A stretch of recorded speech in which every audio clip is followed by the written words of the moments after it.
네, 이제 세 번째 수업을 시작하도록 하겠습니다. 사람들이 특히 이제 산업 구조 개편, 산업의 발전, 그렇게 되면서 사람들이 행복해지고 또 더 많은 더 많은 부를 차지하고 뭐 이런 장점들이 있겠죠. 자, 근데 행복해지는 거는 또 별개 문제인 것 같아요.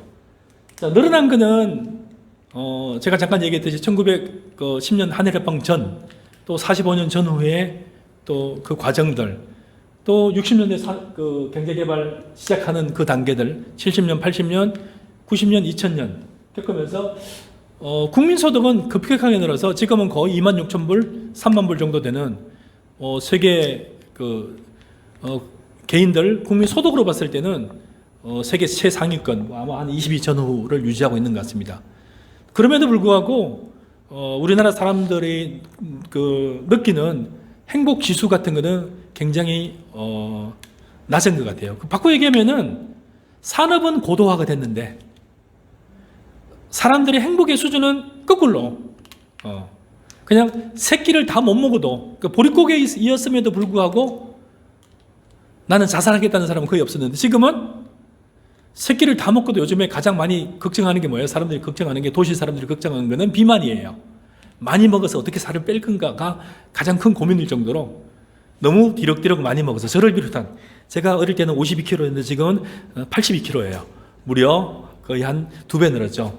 그럼에도 불구하고 행복이 2배가 는 게 아니라 다른 것들이 많이 늘었죠. 그래서 몸무게는 그렇게 늘었음에도 불구하고 못 살겠다 하는 거는 저를 비롯한 많은 사람들이 예전보다 더 불행해하는 것 같아요.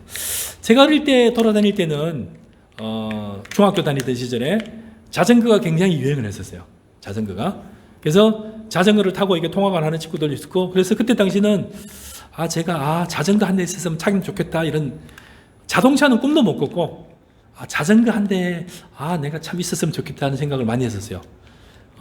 불행히도 저는 초등학교, 중학교, 고등학교 전 과정을 거쳐서 자전거를 단 한 번도 가져본 적이 없었습니다.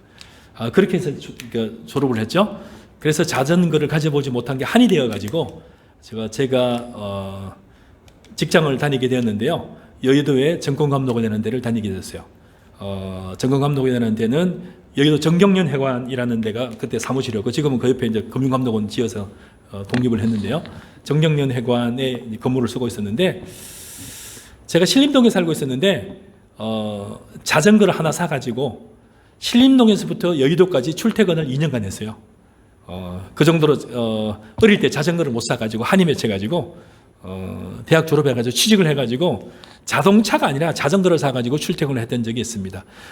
그래서 자전거 한 대만 가졌으면 너무 좋겠다 했던 그 꿈이 지금은 자전거를 여기저기 세워놔도 아무도 안 가져가요. 자전거는 탄 사람이 거의 없을 정도로. 자전거뿐만 아니라 자동차도, 심지어 영세민이라 하더라도 자동차를 한 대, 2대 굴리기도, 물론 뭐 생업용에 쓰기 위해서 가지고 계시는 분도 많이 계시지만 어쨌든 자동차도 아주 일반화가 되어 있죠. 그 정도로 산업화가 굉장히 발전이 진전이 되다 보니까 자전거가 아니라 자동차도 너무 일반화된 그런 나라가 되었습니다. 자, 제가 잠깐 얘기했지만 지난 시간에 얘기했지만 상당히 많은 사람들이 좌절을 하고,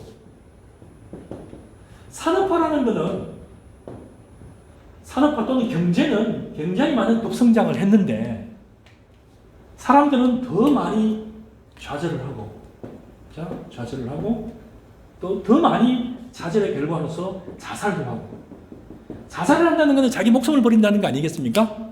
그럼 뭐예요? 목숨이라는 것은 다시 바꿀 수도 없고 다시 돌아올 수도 없고 정말 대환이 불가능한 거잖아요. 그럼에도 불구하고 자살을 하면 자기 목숨까지 버리는 게 일반화되어 있을 정도로 경제성장과 굉장히 불행했다는 얘기잖아요. 굉장히 행복하지 않으니까 자살을 하겠죠. 그래서 많은 원인들이 있겠지만 아마도 본인들의 목표가 잘못됐든지, 본인들이 일에 관해서 실망을 했다든지, 또는 어떤 관계들 등등이 실패했을 수도 있겠죠. 제가 가만히 고민들을 해봤습니다. 저는 자살에 관해서 많은 고민들을 했는데 저 역시도 자살에 관해서 많이 고민을 했었고, 사람들의 자살에 관해서도 많이 고민을 했어요. 사람들이 왜 자살을 할까? 를 많이 고민했었고요. 저도 마찬가지죠. 자살을 어릴 때는 굉장히, 대학교 시절에는 굉장히 가장 고귀한 게 자살이다 이렇게 생각했던 적이 있어. 왜 그러냐면은 목숨이 굉장히 귀하잖아요. 가장 귀한 걸 자기 마음대로 할 수 있는 결정권이 자기 결정권. 그래서 내 목숨에 관해서 내 결정권은 내가 가져야 된다. 이게 관해서 어마어마한 나름대로 숭상을 했었고 저도 그 결과로서 자살을 몇 번 시도도 해봤었고 그렇습니다. 그리고 나서 지금 살아있죠? 안 죽었다는 얘기죠? 그럼 자살은 성공하지는 못했지만 어쨌든 아직 살고 있습니다. 그래서 자살에 관해서 누구보다도 많이들 고민을 하고 오늘날 사람들이 왜 자살을 생각하고 또 실행을 할까를 고민해 봤는데 이 자살의 결과가 사람들이 저는 계산착오로 봐요. 아까 잠깐 봤지만 일에 관해서도 착오예요.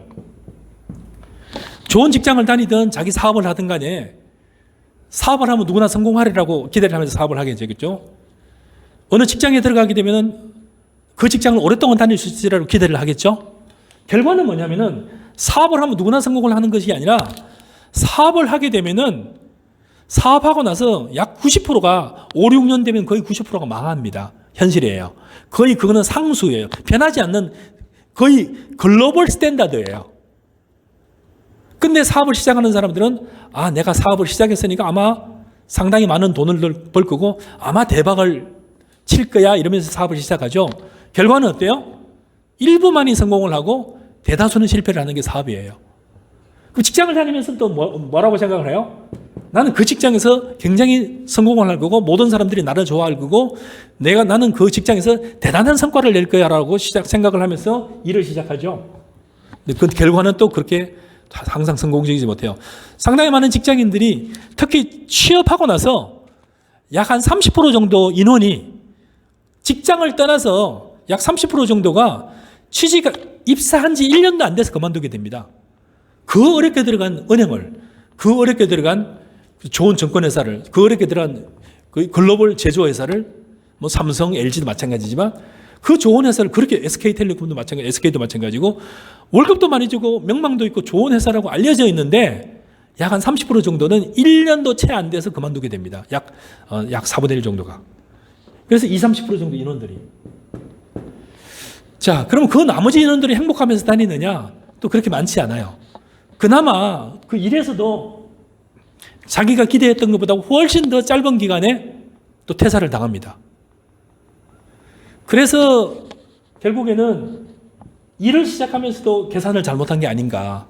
그래서 결국에는 상당히 많은 경우에 계산 착오로 인해 가지고 결국에는 좌절하고 실패하고 자살까지 이르게 된 거 아닌가 이렇게 봅니다. 산업 구조적으로 봤을 때요.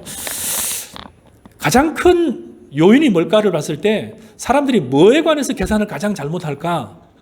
제가 연구한 바에 의하면은 저는 수명이라고 봐요. 수명. 여러분들은 몇 살까지 살 걸로 예상하세요?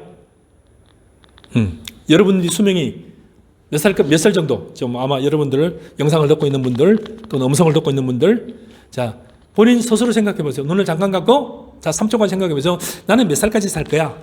90살? 80살? 100살? 몇 살까지 살 것 같아요? 다 생각을 하셨죠? 다시 거꾸로 돌아가 봅시다.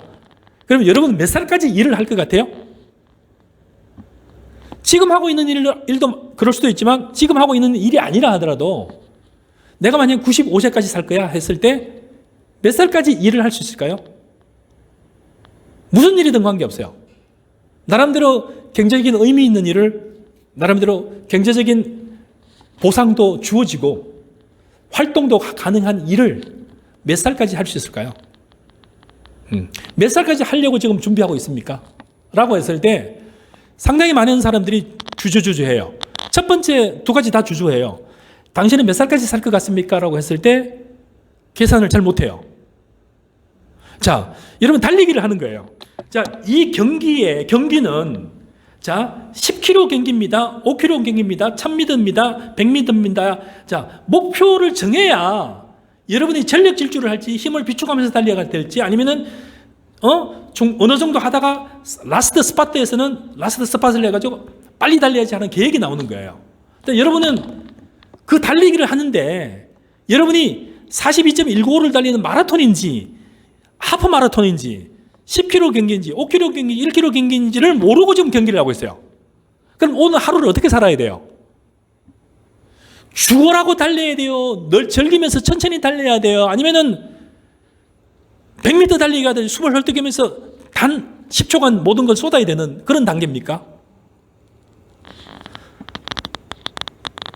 그래서 우리나라 사람들이 가장, 저도 조금 전에 점심을 먹고 또 대부분 점심을 먹습니다만, 제가 외국 사람들하고 밥을 먹을 때 가장 많이 당황하는 게, 제가 밥을 늦게 먹는 편인데 보통 한 끼를 먹을 때 25분 정도 걸리는 것 같아요.